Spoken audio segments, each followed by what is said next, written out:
الله الرحمن الرحيم نحمده ونصلي على رسوله الكريم أما بعد فأعوذ بالله من الشيطان الرجيم بسم الله الرحمن الرحيم ولله على الناس حج البيت من استطاع إليه سبيلا وقال الله تبارك وتعالى وأتموا الحج والعمرة لله صدق الله العظيم۔ محترم حجاج کرام، خواتین و حضرات، سب سے پہلے تو میں آپ حضرات کو مبارکباد پیش کرتا ہوں کہ اللہ سبحانہ و تعالی نے آپ کو حج بیت اللہ کی سعادت کے لیے آپ کا انتخاب فرمایا۔ آپ کو اللہ سبحانہ و تعالی اس سال اپنے گھر کی زیارت کی توفیق عطا فرما رہے ہیں۔ یہ اللہ سبحانہ و تعالی کی توفیق اور اس کے فضل ہی سے یہ ممکن ہوا ہے۔ اس کی توفیق اور اس کا فضل شامل حال نہ ہو تو کوئی انسان اس کے بس میں نہیں ہے کہ وہ کوئی بھی عبادت یا کوئی بھی نیک کام کر سکے، یا اللہ کی توفیق سے ہی ممکن ہوتا ہے۔ سب سے پہلے آپ حضرات جو حج اور عمرہ کے لیے تشریف لے جا رہے ہیں، آپ نے یہ ذہن میں رکھنا ہے کہ ہم ایک عظیم مقصد اور ایک عظیم فریضے کی ادائیگی کے لیے جا رہے ہیں۔ تو اللہ سبحانہ و تعالی سے دعا کرنی ہے کہ یا اللہ اسے ہمارے لیے آسان بھی فرما اور اسے قبول بھی فرما۔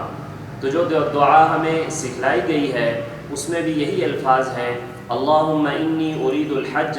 فیسرہ لی وتقبلہ منی، اور اسی طرح عمرے میں اللہم انی ارید العمرۃ فیسرہا لی وتقبلہا منی۔ تو ہم نے جب یہ کوئی کام بھی عبادت کا ہو یا کوئی بھی معاملہ ہو، اس کو جب سیکھ لیا جاتا ہے تو وہ آسان ہو جاتا ہے،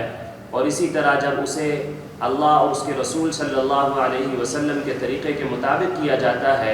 تو وہ انشاءاللہ قبولیت کا درجہ بھی حاصل کر لیتا ہے۔ تو انشاءاللہ ہم اس حج کی تربیت کو سیکھ کر جائیں گے تو یہ ہمارے لیے آسان ہو جائے گا، اور اسی طرح جب ہم اسے آپ صلی اللہ علیہ وسلم کے مبارک طریقے کے مطابق کریں گے تو یہ اللہ کی بارگاہ میں قبول بھی ہوگا۔ تو سب سے پہلے ہمیں یہ سمجھ لینا چاہیے کہ ہم حج بیت اللہ کے لیے جا رہے ہیں، اور حج کی 3 اقسام ہیں۔ جو آپ صلی اللہ علیہ وسلم نے حج کے طریقے بتائے ہیں وہ 3 قسم پر ہیں۔ نمبر 1 حج افراد۔ حج افراد کہتے ہیں جس میں صرف حاجی احرام باندھتا ہے حج کے لیے، چاہے وہ پاکستان سے جانے والا ہو یا دنیا بھر سے کہیں سے بھی آنے والا ہو، وہ صرف حج کے لیے احرام باندھتا ہے، اور جب تک کہ حج مکمل نہیں ہو جاتا وہ احرام نہیں کھولتا۔ تو اس میں ہمارے پاکستان کے لیے خاصا مشکل ہوتا ہے کہ ایک لمبے وقت کے لیے احرام کی پابندیوں میں رہنا اور احرام پہنے رہنا یہ مشکل مرحلہ ہوتا ہے، اس لیے اہل پاکستان حج افراد نہیں کرتے۔ اور دوسرا حج قران ہے۔ قران کا معنی ہے ملنا اور ملانا۔ ملنا اور ملانا مطلب حج اور عمرہ کو اکٹھا ادا کرنا،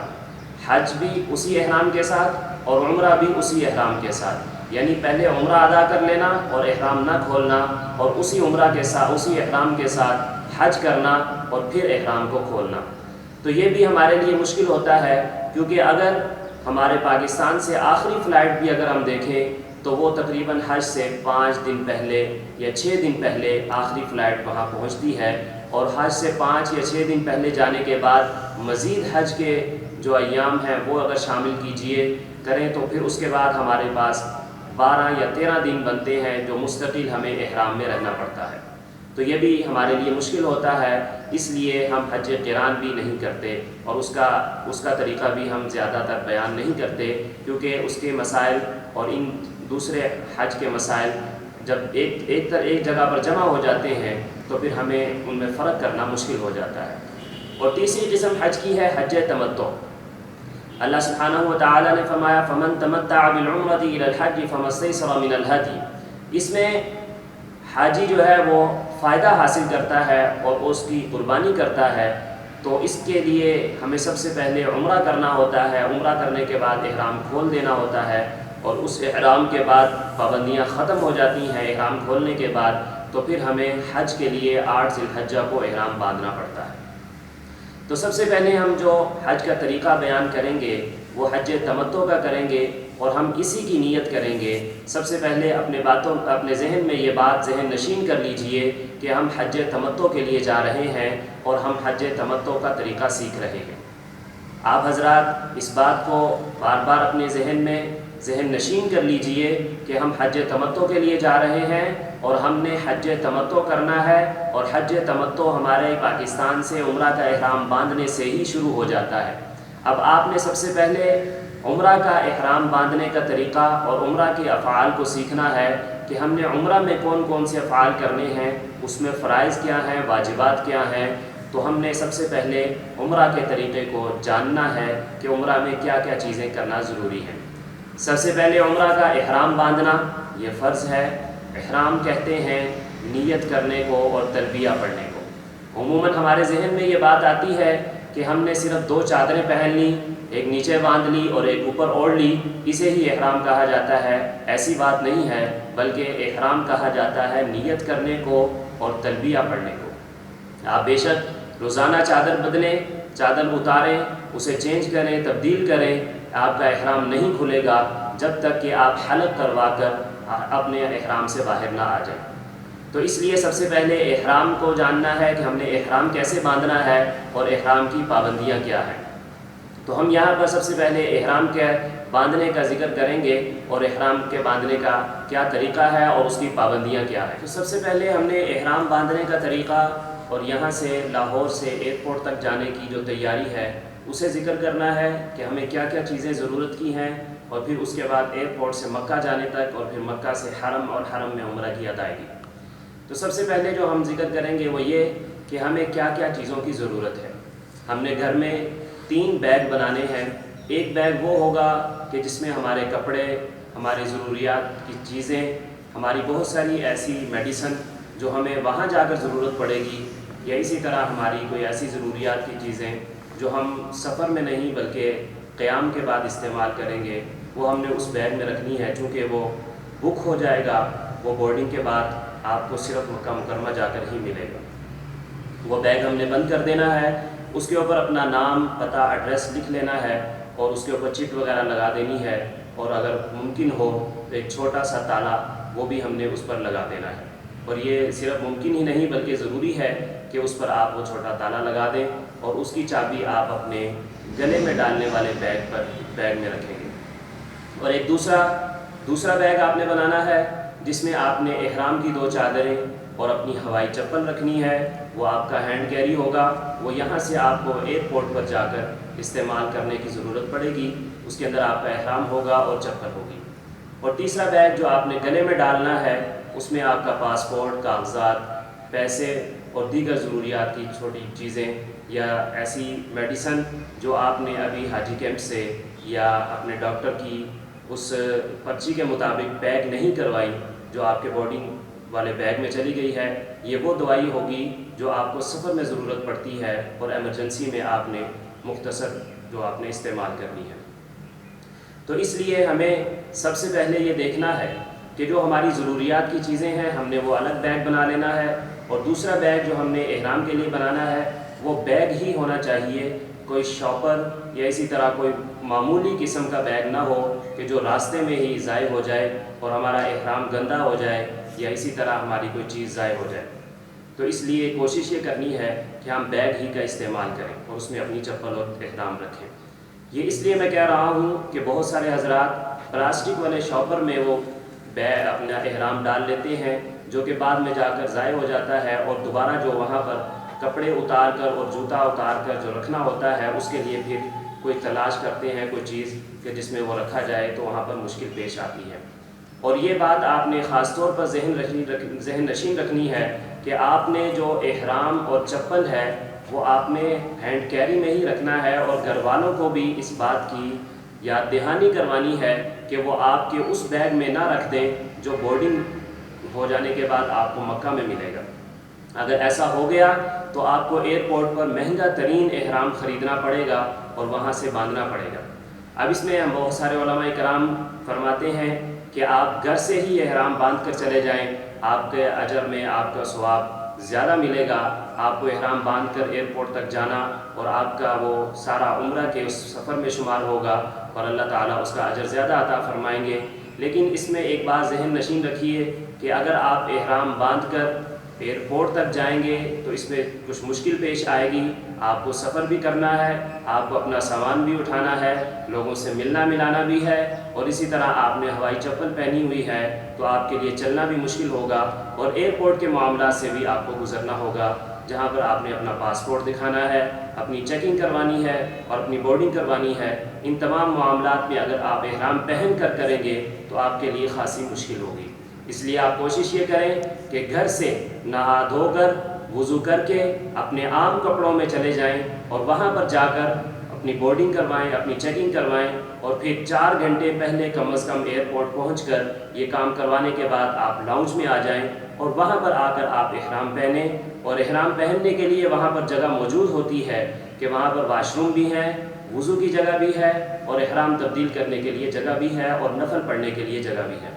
تو آپ نے یہ کوشش کرنی ہے کہ آپ احرام لاؤنج میں جا کر پہنیں, وہاں جا کر تبدیل کریں. احرام 2 چادروں کا نام نہیں ہے بلکہ احرام نام ہے تلبیہ پڑھنے کا اور نیت کرنے کا.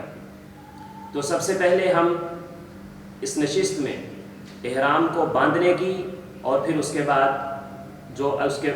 احرام کے بعد کے عمل ہیں اس کی تربیت حاصل کریں گے. میں ابھی آپ کے سامنے احرام باندھ کر دکھاؤں گا, پھر اس کے بعد ہم اس کے بعد والے اعمال کو ذکر کریں گے. احرام کی 2 چادریں ہیں. ایک چادر جسے آپ نیچے باندھیں گے, اور عمومی طور پر ہمارے ہاں پنجاب کے لوگ جسے لنگی یا دھوتی کہتے ہیں انہیں باندھنے کی عادت ہوتی ہے. لیکن اب دور ایسا ہے کہ ہمارے نوجوانوں کو یا بہت سارے ایسے حضرات ہیں جنہوں نے ساری زندگی نہیں باندھی تو ان کے لیے یہ عمل مشکل ہوتا ہے. تو ان کے لیے ضروری ہے کہ وہ گھر میں یہ کام بار بار اس کی پریکٹس کریں اور گھر میں کر کے جائیں تاکہ آپ کو ایئرپورٹ پر صرف 2 سے 3 منٹ لگیں اور آپ یہ باندھ کر فارغ ہو جائیں اور آپ اس کے بعد اگلے مراحل میں داخل ہو جائیں. تو میں آپ کے سامنے یہ چادر ہے, اسے میں نیچے والے حصے میں باندھوں گا تو آپ اسے دیکھیے گا کہ یہ بالکل آسان طریقے سے آپ تہمت باندھ رہے ہیں. بس یہاں سے آپ نے اس دونوں پلوؤں کو آگے لے آنا ہے اور ان دونوں کو یوں باریک کرتے ہوئے اپنے جسم کے پاس لانا ہے اور مضبوطی سے پکڑتے ہوئے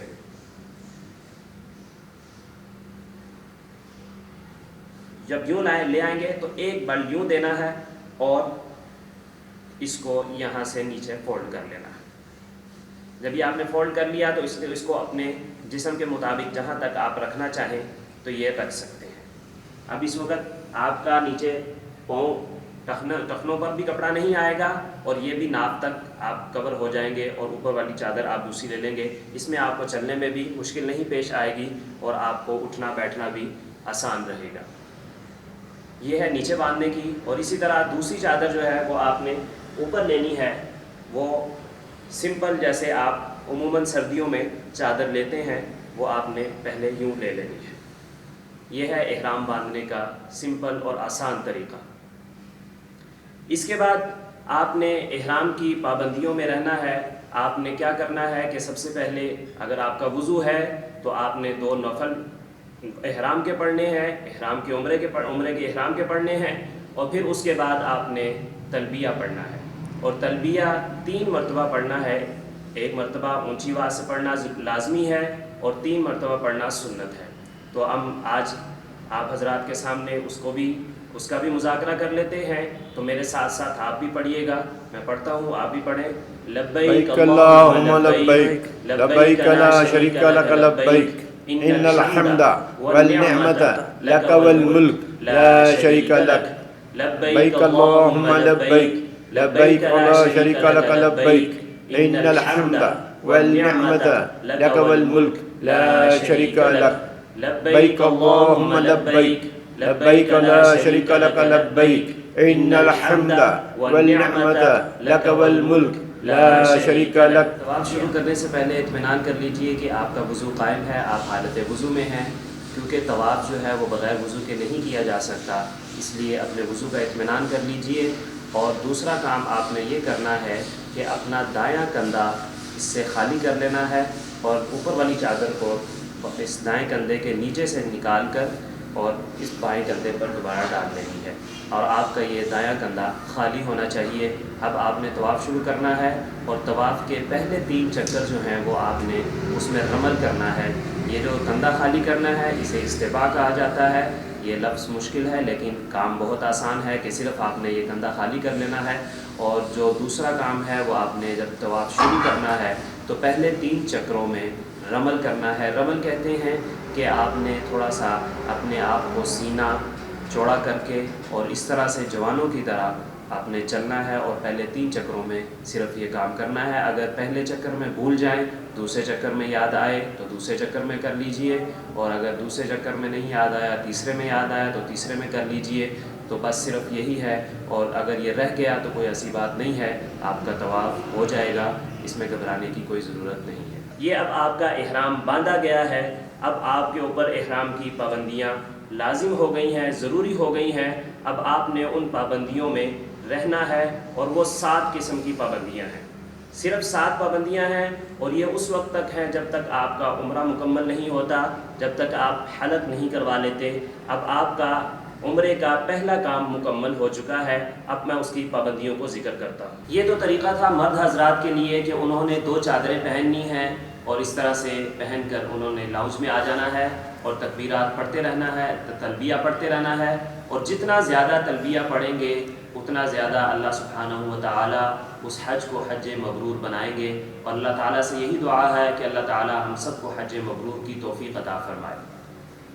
یہ مرد حضرات کے لیے تھا۔ اب میں خواتین کے لیے احرام کا طریقہ ذکر کرتا چلوں کہ خواتین کے لیے ان کے وہی کپڑے ہیں جو انہوں نے عام حالت میں پہننے ہیں، اور انہوں نے وہی کپڑے جو سلے ہوئے ہوتے ہیں وہ انہوں نے پاک کپڑے پہننے ہیں۔ ان کے لیے بھی یہی چیز ہے کہ وہ اپنا غسل کر لیں، وضو کر لیں، اور اس کے بعد نفل پڑھ لیں اور تلبیہ پڑھ لیں۔ ان کے لیے صرف اتنی آواز میں تلبیہ پڑھنا ضروری ہے کہ ان کو اپنی آواز خود سنائی دے، وہ اتنی آواز میں تلبیہ پڑھیں گی۔ تو تلبیہ پڑھنے کے بعد آپ نے لاؤنج میں آ جانا ہے، اور یہ تلبیہ پڑھتے رہنا ہے، اور آپ کے اوپر احرام کی پابندیاں شروع ہو چکی ہیں۔ احرام کی پابندیوں میں سب سے پہلی پابندی جو آپ نے ابھی احرام باندھ لیا ہے کہ آپ نے اب سلا ہوا کوئی کپڑا نہیں پہننا۔ آپ نے سلا ہوا کوئی کپڑا نہیں پہننا جب تک کہ آپ کا عمرہ مکمل نہیں ہو جاتا۔ اور دوسری پابندی یہ ہے کہ آپ نے سر کو اور چہرے کو نہیں ڈھانپنا، سر اور چہرہ کھلا رہنا چاہیے۔ اور اس میں خواتین کے لیے ایک پی کیپ ملتی ہے، وہ خواتین اپنے چہرے پر نہیں لگنے دیں گی، اپنے اسکارف کو، اپنے دوپٹے کو، اور کوشش یہ کریں کہ خواتین سر پر ایک ایسا اسکارف پہنیں کہ جس سے ان کے بال، کیونکہ بال سطر میں داخل ہیں، وہ بال اچھی طرح سے چھپ جائیں، کوئی بال بھی ان کا کپڑے سے باہر نظر نہ آئے۔ تو اپنا اگر اسکارف پہنیں گی تو وہ ان کے لیے زیادہ بہتر ہے اور آسان ہوگا۔ اور بعض خواتین یہ بات سمجھتی ہیں، ان کے خیال میں یہ بات ہے کہ ہمارا احرام جو ہے وہ سر پر اسکارف پہننا ہے۔ ایسی بات نہیں ہے، وہ بسا اوقات پھر وضو کرتے ہوئے بھی اپنے اسکارف کے اوپر سے ہی مسح کر لیتی ہیں، تو یہ بات درست نہیں ہے۔ احرام بمعنی تلبیہ پڑھنا اور تلبیہ پڑھنا ہے اور نیت کرنا ہے۔ تو ہم نے احرام باندھ لیا ہے، نیت کر لی ہے، تلبیہ پڑھ لیا ہے، تو اب ہمارے اوپر احرام کی پابندیاں شروع ہو چکی ہیں۔ ایک پابندی تو یہ ہے کہ ہم نے سلا ہوا کپڑا نہیں پہننا، دوسری پابندی یہ ہے کہ ہم نے چہرے کو اور سر کو نہیں ڈھانپنا، لیکن خواتین نے سر کو ڈھانپنا ہے، اور چہرے پر جو ہے وہ پی کیپ استعمال کرنی ہے جو آپ کے چہرے پر نہ لگے، اور اس کا صرف آگے والا حصہ آپ کے چہرے پر آئے گا، اور وہ آپ کو اس وقت ضرورت پڑے گی جب آپ کسی رش میں ہو یا جہاں پر نامحرم زیادہ نظر آ رہے ہوں، تاکہ آپ کی نظر بھی کسی پر نہ پڑے اور نہ دوسرے افراد کی نظر آپ پر پڑے، تاکہ آپ کا حج بھی خراب نہ ہو اور دوسرے افراد کو بھی بد نظری کا موقع نہ ملے۔ تو اس لیے ان دو باتوں کا خیال کرنا ہے۔ اور تیسری بات یہ ہے کہ آپ نے اب اپنے جسم کا کوئی بال نہیں کاٹنا، کوئی بال نہیں کٹوانا جب تک کہ آپ احرام میں ہیں۔ اسی طرح چوتھی بات یہ ہے کہ آپ نے اب اپنے ناخن نہیں کاٹنے، اب آپ نے ناخن نہ پاؤں کے کاٹنے ہیں نہ ہاتھوں کے کاٹنے ہیں۔ اور اسی طرح پانچویں بات یہ ہے کہ آپ نے اپنے ہاتھوں کو اور پاؤں کو نہیں ڈھانپنا، کوئی دستانے یا موزے نہیں استعمال کرنے۔ چھٹی بات یہ ہے کہ آپ نے اب خوشبو نہیں استعمال کرنی، کوئی بھی خوشبو والی چیز نہ کھانے میں ہونی چاہیے، نہ ہاتھ دھونے کے لیے ہونی چاہیے، نہ آپ کے کپڑوں پر لگی ہونی چاہیے، اور نہ ہی کوئی آپ خوشبو والی جگہ کو یا خوشبو والی مقام پر ہاتھ لگائیں گے، نہ چھوئیں گے، نہ بوسہ لیں گے۔ تو یہ چھٹی پابندی ہے۔ اور ساتویں پابندی ان مرد حضرات کے لیے ہے جن کی اہلیہ محترمہ ان کے ساتھ ہیں اور وہ حج پر ان کے ساتھ جا رہی ہیں یا عمرے پر ان کے ساتھ جا رہی ہیں۔ ان کے لیے پابندی یہ ہے کہ جب تک کہ آپ احرام سے باہر نہیں آ جاتے، آپ نے اپنی اہلیہ کے ساتھ ازدواجی تعلق نہیں قائم کرنا، ان کے ساتھ کوئی ایسی گفتگو جو شہوت سے متعلق ہو وہ بھی نہیں کرنی جب تک کہ آپ احرام میں ہیں۔ تو اب آپ ان پابندیوں کو ذہن نشین کر لیجئے، کوئی مشکل نہیں ہے، یہ صرف ایک دن کی پابندی ہے۔ جیسے ہی آپ یہاں سے اپنے ہوٹل میں پہنچیں گے، وہاں پر آپ سامان رکھیے، آرام کیجئے۔ اگر آپ کو حاجت پیش آتی ہے جسم کو تازہ کرنے کے لیے تو صرف آپ شاور لے سکتے ہیں، اور اس میں بھی آپ نے کوئی خوشبو والا صابن نہیں استعمال کرنا، کوئی ہینڈ واش خوشبو والا نہیں استعمال کرنا، اپنے آپ کو خوشبو کے استعمال سے بچانا ہے۔ اور اس کے بعد آپ آرام کرنے کے بعد آپ موقع دیکھیے، اگر نماز کا وقت ہے تو آپ حرم میں جا سکتے ہیں، اپنی نماز ادا کر سکتے ہیں، اور پھر اس کے بعد آپ واپس آئیے، پھر آرام کیجئے، اور پھر آپ کسی ایسے افراد کو دیکھیے جو حرم کی صورتحال سے واقف ہوں کہ وہاں پر اس وقت کتنا رش ہے یا وہاں پر کیا صورتحال ہے، آپ ان سے مشورہ کیجئے، یا اگر آپ کو خود معلوم ہے کہ اس وقت رش کم ہوگا، آپ کا اندازہ ہے، تو آپ اس وقت عمرے کے لیے چلے جائیے۔ عمرے میں آپ نے سب سے پہلے آپ نے مسجد حرام میں داخل ہونا ہے، اور آپ نے داخل ہوتے ہی آپ نے جو ہے مسجد حرام میں آپ کو ایسی جگہ سے جانا ہوگا کہ جو مسجد کے برآمدوں سے جو دروازہ مسجد میں جا رہا ہوگا۔ آپ مطاف میں ڈائریکٹ نہیں جائیں گے، بلکہ آپ اب نئی جو صورتحال ہے، تازہ ترین صورتحال، اس میں یہ ہے کہ باقی تمام دروازے احرام والوں کے لیے بند کر دیے گئے ہیں کہ وہ دوسرے دروازوں سے نہیں جا سکتے، وہ صرف ایک دروازے سے جائیں گے، اور آپ کو وہاں پر نظر آ جائے گا کہ جو حضرات احرام والے جا رہے ہوں گے، آپ نے اس دروازے سے ان کے ساتھ چلنا ہے، اور آپ اس مطاف میں چلے جائیں گے جو مسجد کے برآمدوں میں ہے۔ تو اس لیے آپ پہلے وہاں داخل ہوں گے، وہاں پر آپ نے پھر تھوڑا سا آگے سیڑھیاں آئیں گی، سیڑھیوں سے نیچے اترتے ہوئے آپ مین مطاف میں جو بالکل خانہ کعبہ کے ارد گرد ہے وہاں پر چلے جائیں گے۔ وہاں پہنچتے ہی آپ نے سب سے پہلے اللہ اکبر کہنا ہے، اور جو پہلی نظر میں جو دعائیں مانگیں گے اللہ سبحانہ و تعالیٰ وہ قبول فرمائیں گے۔ یہاں پر ایک مختصر سی بات یہ ذکر کر دوں کہ آپ نے اس وقت یہ دعا مانگ لینی ہے کہ یا اللہ میں یہاں پر جتنی بھی دعائیں مانگوں وہ قبول فرما۔ تو انشاءاللہ جب آپ کی یہ پہلی دعا قبول ہو جائے گی تو آپ جتنی بھی دعائیں مانگیں گے اللہ تعالیٰ اسے قبول فرمائیں گے۔ تو اب آپ مسجد حرام میں پہنچ چکے ہیں اور خانہ کعبہ کے سامنے ہیں، تو اب آپ نے سب سے پہلے عمرہ کا طواف شروع کرنا ہے۔ طواف شروع کرنے سے پہلے اب آپ نے تلبیہ پڑھنا روک دینا ہے، ختم کر دینا ہے۔ اب آپ نے سب سے پہلے جو عمرہ شروع کرنا ہے اسے دیکھنا ہے کہ حجر اسود کس طرف ہے۔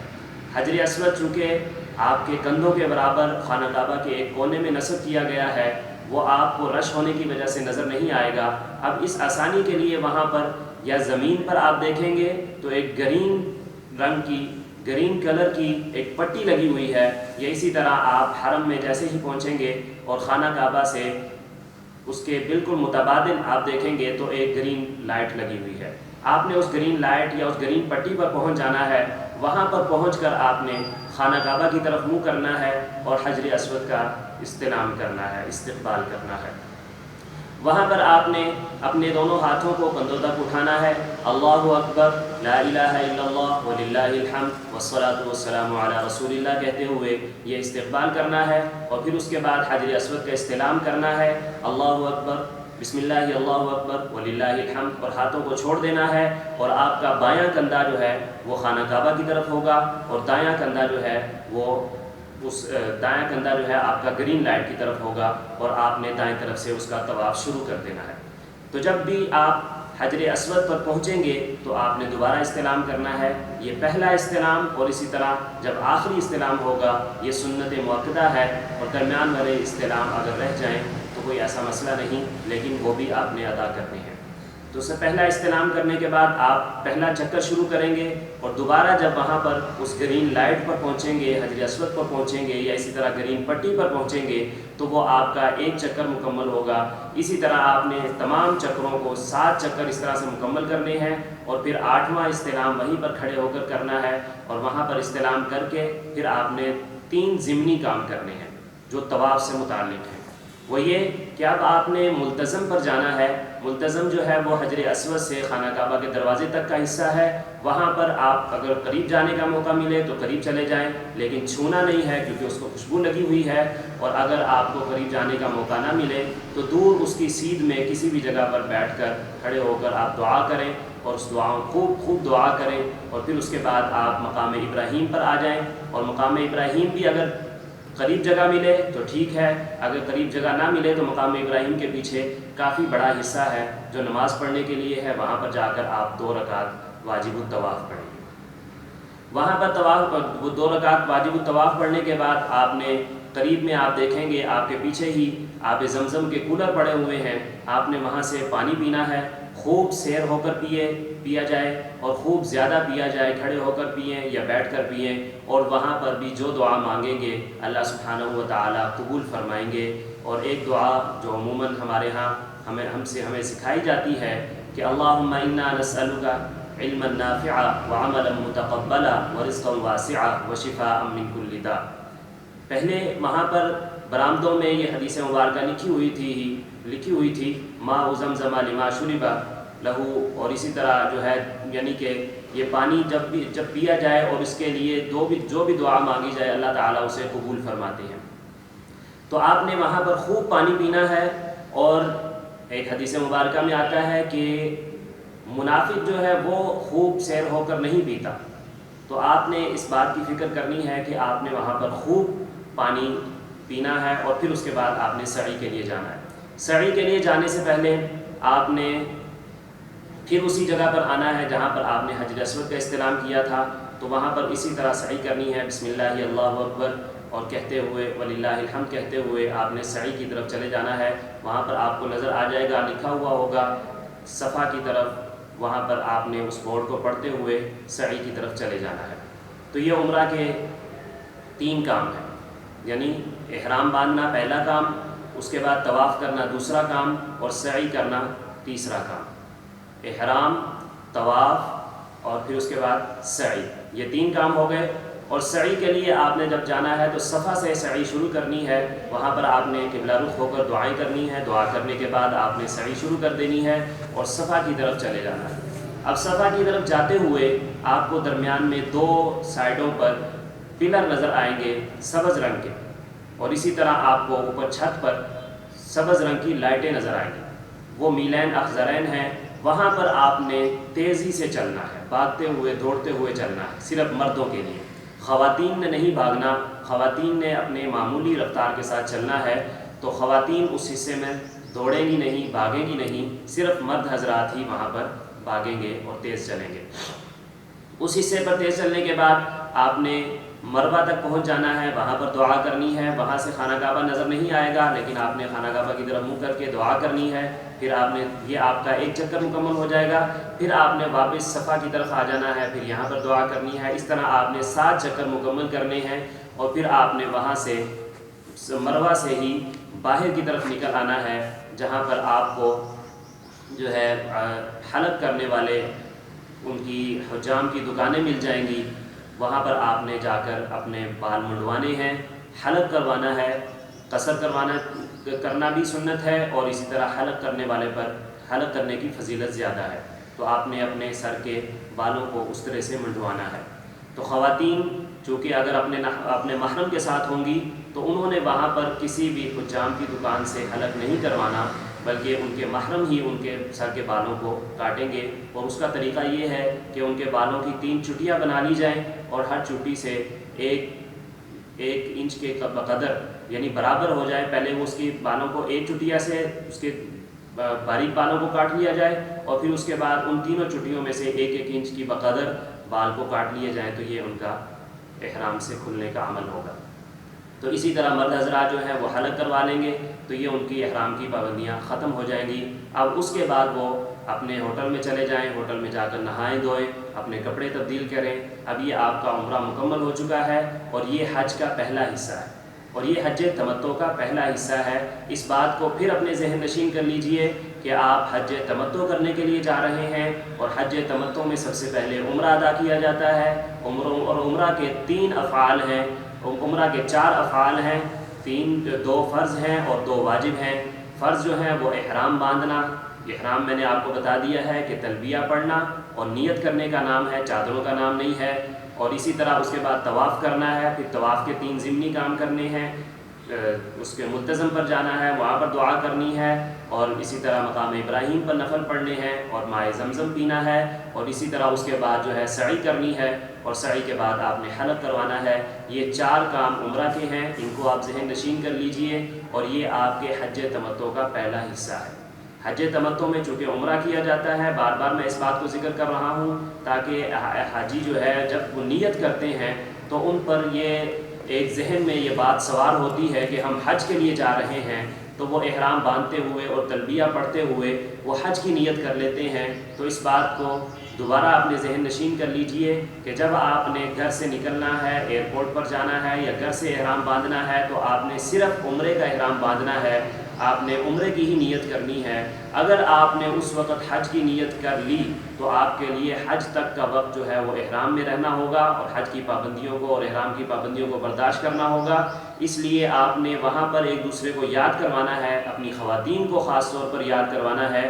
کہ آپ نے اس وقت جو احرام باندھا ہے یہ صرف عمرے کا باندھا ہے۔ ہم چونکہ حج تمتع کرنے جا رہے ہیں تو ہمیں حج تمتع میں پہلے عمرہ ادا کرنا ہے۔ تو یہ ہے ایک مختصر سا آپ حضرات کے سامنے حج تمتع کا پہلا حصہ۔ انشاءاللہ ہم دوسری نشست میں حج کے افعال کو اور اعمال کو ذکر کریں گے، تو